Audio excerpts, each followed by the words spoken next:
Hi, I'm Greg Poirier, founder and president of CloudKettle.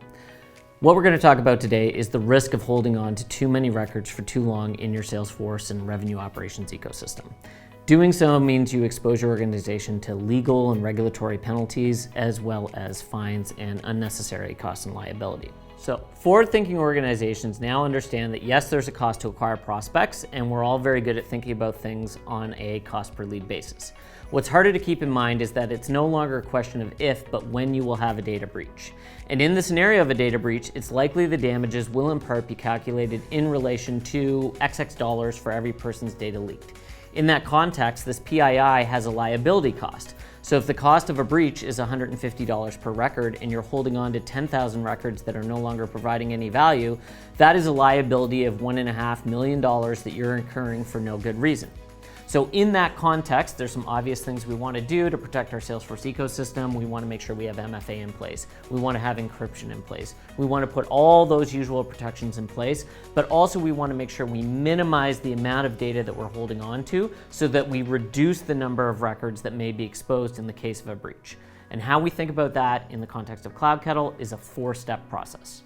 So step 1 is determine what your organization's data retention and deletion requirements are. Undoubtedly, you have a data deletion and retention policy that you can get from your legal department. You need to determine how that applies to your Salesforce and revenue operations ecosystem. Step 2 is you need to find the proper stakeholders, get their buy-in to delete the data, and ensure everybody agrees on what can no longer be kept beyond what's required. Step 3, we're going to document the connected systems so that we can assure once the data is deleted in Salesforce, it isn't inadvertently kept somewhere else, like a marketing automation platform or Outreach or SalesLoft, but also it doesn't accidentally get reintroduced to Salesforce, as an example, as a part of some sync. So you delete it in Salesforce, accidentally it's still in Pardot, and then it reappears in Salesforce. We don't want that.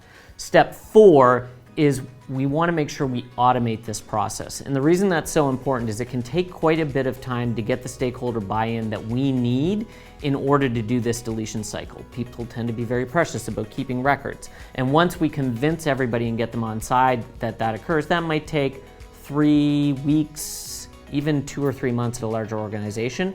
And we want to do that cycle once. And what I mean by that is we want to get everybody to agree that we're going to automate deleting this data on a weekly basis, as opposed to doing a one-time batch deletion where we need to go get the stakeholder buy-in all over again in 2 or 3 months.